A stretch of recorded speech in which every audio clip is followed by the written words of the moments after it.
Madame la députée, la parole est à Madame Isabelle Le Callennec pour le groupe Les Républicains. Vous avez 5 minutes, Madame la députée.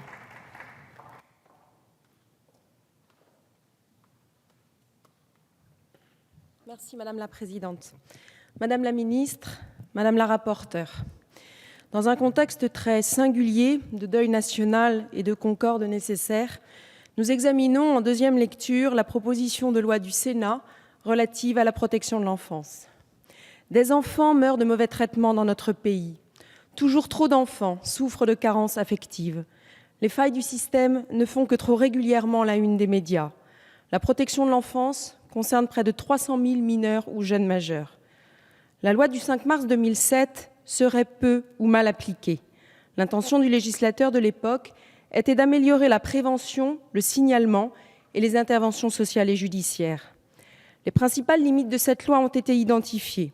Forte disparité territoriale, absence de pilotage national, manque de coopération entre les différents acteurs, insuffisance des formations dispensées, instabilité des parcours des enfants placés.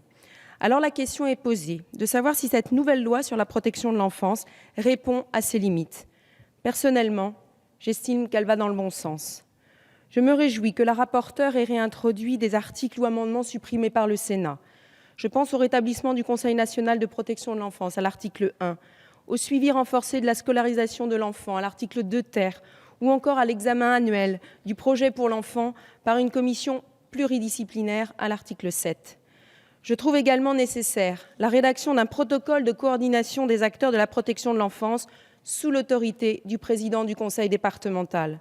Au-delà de la caisse d'allocation familiale, des services de l'État et des collectivités locales, je pense qu'il faut absolument y associer les services judiciaires. L'article 8 va dans ce sens, puisqu'il vise à améliorer les échanges et la coordination entre les services de l'ASE et les magistrats dans l'intérêt de l'enfant.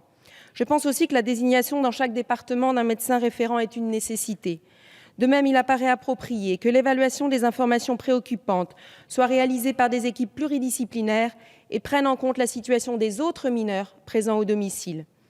Il est aussi important que l'ASE propose des mesures de soutien aux parents avant de transmettre une demande de déclaration de délaissement parental. C'est à l'article 18. S'agissant de l'article 16, j'approuve également le fait de donner à l'administration fiscale la possibilité de remettre gracieusement les droits d'enregistrement dans les cas où le décès de l'adoptant est intervenu avant la date d'entrée en vigueur de la loi. Sauf que la possibilité ne porte que sur les personnes qui ne peuvent pas payer parce qu'endettées. J'aurais préféré la version retenue par nos collègues Bérengère Poletti et Denys Robillard, dont je voterai les amendements. En revanche, je ne partage pas deux mesures contenues dans ce texte. Le versement de l'allocation de rentrée scolaire due au titre d'un enfant confié à l'aide sociale à l'enfance sur un compte bloqué à la Caisse des dépôts. C'est l'article 5 ED. J'estime que c'est dévoyer le rôle de l'allocation de rentrée scolaire qui, comme l'a rappelé notre collègue Bérengère Poletti, est destinée avant tout à financer les dépenses de la rentrée scolaire et non à constituer un pécule pour les jeunes confiés à l'ASE. Je continue à penser que l'allocation de rentrée scolaire devrait être versée au service de l'ASE, capable d'évaluer si cette ARS doit être versée à la famille du jeune, à sa famille d'accueil ou aux responsables des centres d'hébergement.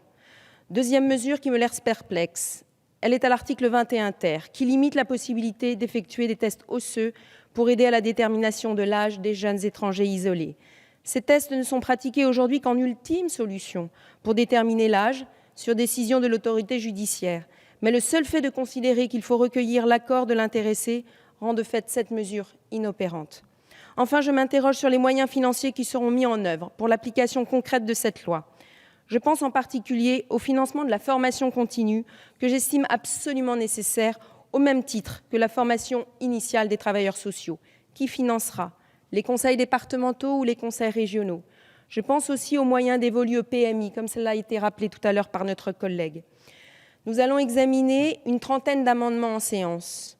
Malgré les réserves que je viens d'évoquer, je m'oriente à titre personnel vers un vote positif et je serai très attentive à l'application de cette loi dans mon propre département. Je vous remercie. Merci Madame la députée.